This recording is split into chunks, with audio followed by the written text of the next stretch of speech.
Shalom, shalom. I'm back with another video.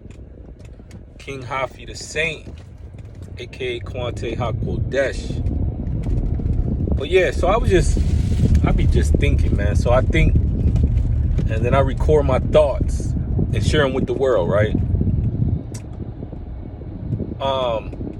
Why? I was thinking for myself, like, why would I join a camp? What's the purpose of joining a camp, right? And I'm just thinking, deep, like a lot of, it's a lot of different camps out here. And I'm just thinking, like, what did Yahusha call us to join a camp? Like, is the Ruach HaKodesh led brothers and sisters to join a camp, right? So I want y'all to just bear with me and just really think about this, right? Because we come out of Christianity, Christendom, and we quote unquote left the church. But some brothers and sisters left the church and joined a camp, right? So I try to look at everything from Yah's perspective, Yah's point of view, from Yah's Ruach. Because I don't personally have an opinion. I don't personally have a thought or a wish or a feeling or none of that. I just try to search out the spiritual things of our Heavenly Father and live accordingly. So I was just thinking about the camp. It's like, okay, just pointing out some reasons why I personally would not join a camp. And before I say that, I will say I do admire the brotherhood. I grew up where, I ran with a block, a hood, where it was a lot of us. Sometimes we'd be 20, 30 deep, 40 deep, and we had camaraderie. I know I'm not saying the word right, but you know what I'm trying to say. We had a cohesiveness, we was a unit, right? And it had its perks. I'm the only son. So, to be around a bunch of young males, and, we had a brotherhood, called each other brothers, cousins, whatnot. So, on that note, I can see why the camps, joining a camp can be enticing, especially to fatherless men, and you getting around other men, and, the scripture, ain't like individuals are coming together, talking about robbing and drug dealing and killing and stealing and stuff like that. But I can see on that other note. But now thinking in the spirit, that was more or less of the flesh of why I can see why camps can be enticing. But now in the Ruach, I think of it like this. There's a head, there's a leader, right? There's a shepherd, or there's I don't know if they call their heads a moray, or, a bishop, or whatever title they have, there's a head. So I'm thinking from a perspective of, okay, so what if the head is an error, right? Like the head is an error, doctrinal error, spiritual error, just an error. Not like he can't make a mistake because he's a man, not like that, but just doctrinal error, spiritual error. Like his spirit is corrupted or corroded. His spirit is not in line with the spirit of Yah, that he has his own ambition, his own intentions, his own will. His will is not the will of Yah. So now what does that look like for everybody up under him that's following him? It says if the blind is leading the blind, they both fall in a ditch. So if the bishop, the leader, the head of this camp, just like the head of the church, if the head is blind, do all the followers suffer the same fate as the head? Right? So these are questions that, if you're a part of a camp, just, don't take it like I'm just sending shots, or I have no, I'm just sharing my thoughts, recording them, and I'm going to post it to YouTube and share it to the world.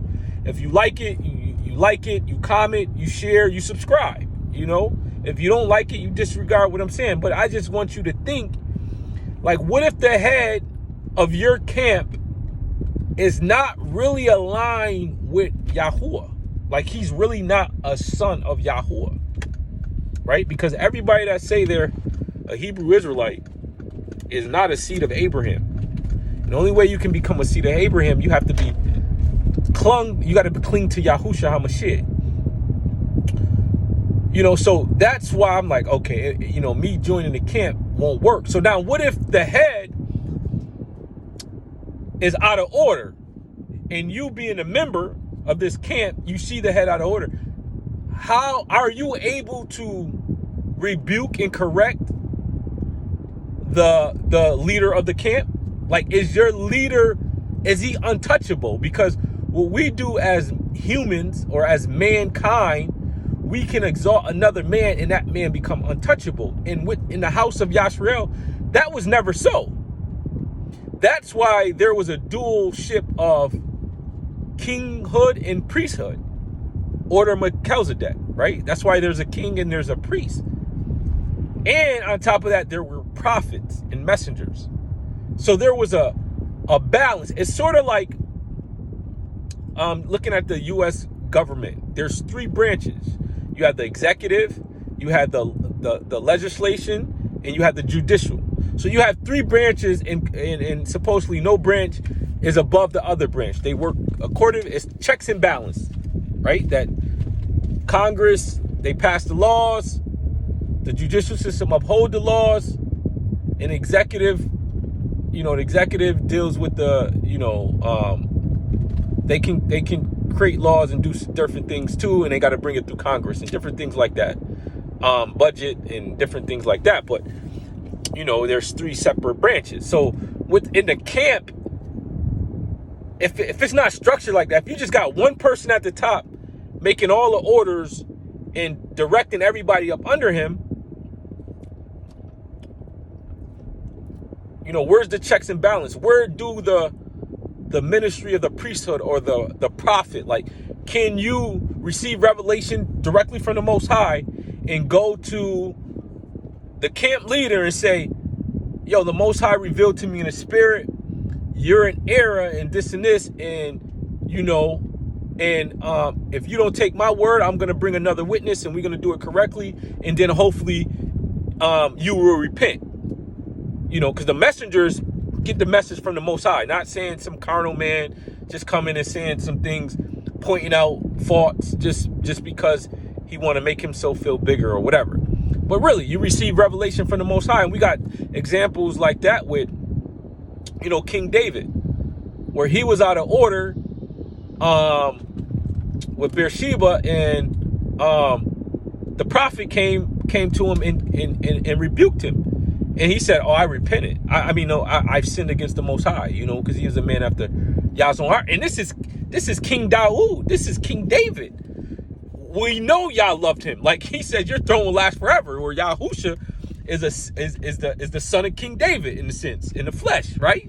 So we know he loved King David, but King David was out of pocket and he needed rebuke, he needed correction. And these quote-unquote camp leaders, we not gonna put them in the same, breath as King David. So if King David could be corrected, shouldn't the camp leader be able to be rebuked, admonished, and brought before the people and have to repent, or go into his closet with Yahuwah and people, whatever it might be? So it's just something that, for you to think about. Like, yo, and then you think a camp is all clicked up, right? So I was a part of a block. I don't like to say gang, but even though we were labeled a gang, and even though it wasn't a leader per se, there was some older men that was, you got the respect of the OGs, but we was clicked up where my man couldn't do nothing wrong. You get what I'm saying? That he couldn't do nothing wrong. I was with him. Even when he was wrong, he was right. That's my man. You're not doing nothing to my man. I don't care. Whatever. He did what? He took your wife. He did what? He took your chain. It don't matter. He cheated. It don't matter. That's my man. You ain't touching him, right?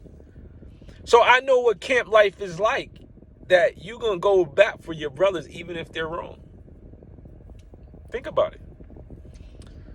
So I just want to be mindful is that we as the descendants of Abraham, Isaac, and Yaakov, the blood descendants, the bloodline, those come from the house of Yashriel. Forefathers were shipped over here on slave ships. Now we're waking up. We waking up to the truth. Why do we got to go join a camp? When we read scriptures, there's nothing about a camp regarding salvation. There's nothing about a camp regarding the regathering. There's nothing about it's the New Jerusalem is built on the foundation of the 12 apostles, and the gates of Jerusalem have 12 gates representing the 12 tribes, not 12 camps, not 12 churches, none of that. So when you wake up to the truth, you already are ethnically a Hebrew. Your nationality is the house of Yashriel. So why go cling yourself to a camp when the camp has a leader and the leader have his own motives, his own directions, his own authority, right? So, unless he, and what I'm saying is because it's order in the house of Yah, under the order of Melchizedek. And the order of Melchizedek, you have the kingdom, the kings, and you have the priesthood. They work collectively together. It's checks and balance. King and priest. Melchizedek, king and priest. Yahusha, king and priest. He said, I'm going to make you kings and priests to the Father. So these different camps, they got their own different ideology. Every camp is separate. So it's a division. What it appears to be like in the spirit is that these camp leaders, because most of them was in Christianity. Most of us was all in Christianity, one way or another. Or maybe we come out of, a nation of Islam or something like that. But most of us come out of Christianity, right? So what it seems to be in the spirit is that they took the structure of the Christian church and then just moved it over and mixed it with the Hebrew Israelite Torah, and they call it a camp. And then I noticed most of the camps, they use the word Christ in their overall name, right? And there's a reason why they use the word Christ, because if they're a 501c3 tax exempt nonprofit organization, they are labeled as a church or a religious group.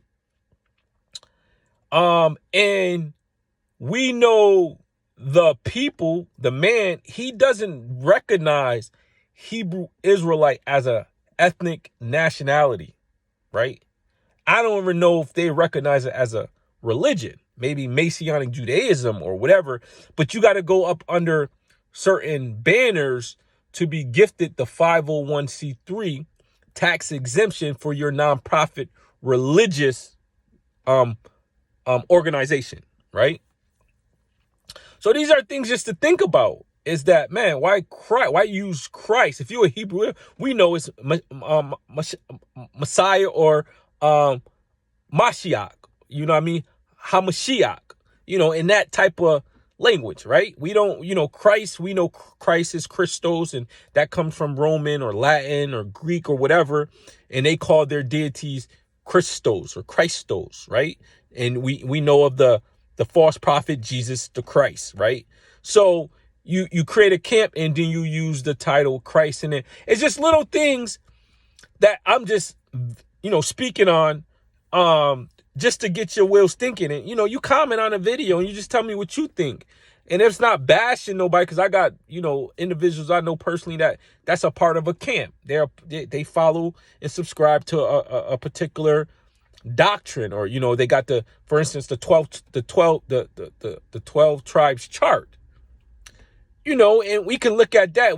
You could just throw that down just off the strength of, we got brothers and sisters in Africa right now. Igbo, Yoruba, Zulu. We got different tribes, Ashanti, different tribes in Africa, the Bantu, speaking individuals that they never stop keeping Torah. They circumcision 8 day. They don't eat pork. They don't eat shellfish. They still keep the laws and things, and they know that they are Hebrews or Yashrielites. They know that. So we know that the 12 tribes chart is not correct in the sense of that the Negro was spread out through the Central America, South America. So the Negro, like you got Negro Mexicans. Yes, the Negro Mexican is my kinfolk. That's my cousin. What's up, cuz? That's my cousin. The Negro Brazilian, that's my peoples. What's up, cuz? That's my cousin.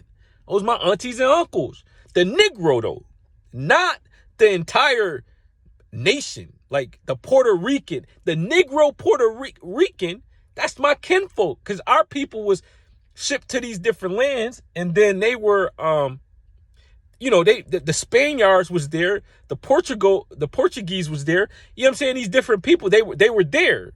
So their children, that's their children. But you can't say a whole, like, that's just like me saying everybody in Ghana, where the slaves, where the kingdom of Judah was at, is a Hebrew Israelite. No, it's certain tribes that was in what we consider Ghana now, that's still there, that will be considered a seed of Abraham, right? So it's just little stuff like that. So, you know what I mean? It's like, yo, you inherit, that's any group. Like if you join Freemasonry, if you join a sorority, a frat, or, all these different things, if you join, Skull and Bone, whatever these different organizations, if you join in an organization, you taking on everything that comes with the organization. So when we wake up to the truth, we don't got to join anything. We cling to Yahusha, and we're joined to him and the Father, and we won. And then we are brothers and sisters under one household, right? We ain't gonna divide up the house and say, oh, I'm such and such, I'm part of this group, I'm part of that group. No, until we get our actual identity back, where the Father can separate us according to our tribes, because when 144, Yahusha, it's 12,000 from each tribe. So we get separated according to our tribes. We don't really know it, and a lot of us we've been mixed in. They didn't, keep the, we've been scattered so long, we've been just mixed. So, the Father knows. He's the author of our DNA, so he can tell who is who. And then like in the days of Yahusha, he said he can raise up stones, children of Abraham, from these stones right here. So he can just decide who's who and just say, yo, you Gad, you Asher, because he's the creator. He can do that. We can't do that ourselves, but, most of us cling to being Judah. But the Father and the Spirit told me I was Joseph. I was I'm from Ephraim. He showed me that in the Ruach. So who's going to be able to contest that? It was showed to me in the Ruach that I was representing the house of Yashriel, Ephraim. You know what I'm saying? So, I take that according by my faith. I received that in the spirit. Can't no one say, no, you Judah because you in America, you're nigger. Like, no, how you going to go against what the Father revealed to me in the spirit? So if I was part of a camp, I can't believe what the Father showed me, because I actually met with brothers from a camp, and really he really in so many words told me I had to cancel everything that the Father had showed me and just come follow him in the camp. And I'm like, that's impossible. The Father raised me. He raised me like I was a fatherless child. Like, he raised me. So I know him personally. He called me by my name personally. Like, we got a personal relationship. So I'm going to forget the Father and follow you because I don't agree with that. And you don't believe what I know is correct, because it's not according to what you and your camp leader has taught you. So I got to forget what he, the great I am, said. That don't make any sense. So I just wanted to come out here real quick and just say, like, man, let us open our minds, Joshua, and really think, man. Don't get caught up, because man will trick you if you allow him. Walk according to the Ruach, Yahusha. Let us cling to Yahusha. Now, if you got a leader or someone you cling to that's more mature in the spirit, and he's a man of the Yah, and he's preaching and pointing you to Yahusha. Like, for example, I'll use this for example before I get off. Davis Ministries. YouTube the brother Davis Ministries. I don't know him personally. I've been watching his videos. I honestly believe, according to the Ruach and the discernment that I have, that's a man of Yah. So if you cling to like a Davis ministry, he is leading you to Yahusha. He's not pointing to himself. He's not a camp leader. He gives his message. He receives from the Most High and he gives his message. But he's not a camp leader and he's not preaching and teaching himself. He's pointing to the Lamb, the line of Yahudah. So someone like that, big ups to the brother Davis ministry. Y'all bless your soul. I appreciate your message because you cut me too, brother. I watch your message. I go and watch his message. I'm gonna get cut. He gonna cut me. I take it. I be in there like, He be eating me up too sometimes, man. And the spirit is true. And that's how I know all right, brother, I appreciate that. You know what I mean? I need that. You know what I'm saying? Iron sharpen iron. So, I ain't scared to go to war and get cut. I know if it ain't, the spirit, it cut, boy. I'm a child, so I get chastised. So yeah, I just wanted to just tap in with y'all real quick and y'all just think about this camp. If you're a part of a camp, really think about it, man, because you don't want to go before Yahusha and he say, I don't know you. And you be like, I've been doing this in your name. He said, I don't know you because you've been following man. You wasn't following me. So like me, anybody listening to me and like, man, this brother's giving a word. I'm going to never, ever exalt myself. I'm going to always point to Yahusha. I'm going to always give homage and I'm going to bow. Anytime you listen and I'm not bowing to Yahusha, that's not it. I'm going to lead. When the Father exalt me and bring people, I'm here to give everything to Yahusha at his return. That's why I'm sent. I'm sent to gather those that he bring to me to give back to him because he's the great shepherd. The sheep, you listening, Yashriel, the Hebrew that just woke up, the Ak and Akoti, you belong to him. You his sheep. You don't follow man. You don't follow these false, these wolves in sheep clothing. You belong to Yahusha. And he belongs to the Father. So anybody listening to me, you're a babe and you understand, okay, you can cling to me as I cling to Yahusha. But if I start telling you doing something or I'm start bringing, no, you block me. You cancel my channel. You block me. You unsubscribe. You, whatever you have to do, you get away. No, and pray for me. Hit me up and try this, brother, you getting off and you doing this now and that. You pray for me and you message me and you admonish me and you bring me up and hopefully if I don't hear you and then you subscribe, you stop by. Don't. No one's exempt. So I just wanted to leave you with that message, man. Shalom. I love the house of Yashriel. Y'all be blessed. Keep me in your prayers. I'll keep you in my prayers. And let us get ready to Exodus. Like I said, it's still 12 families, 12K apiece, 144K. We transition out of here and we whatever. We buy our fill, whatever. We got to sleep in tents. We do what we need to do business-wise, whatever. But yeah, it's the mission campaign to Exodus. You can email me at campaign-to-exodus@protonmail.com. That's proton, PROTON, mail.com. You can email me, campaign to Exodus. We campaigning for Yahusha and his return, and we're going to triumph over the enemy. Let's go, Yahusha. Let's go. Get your pom-poms. Let's go, Yahusha. Let's go. Yashriel, rise. Quam, Yashriel.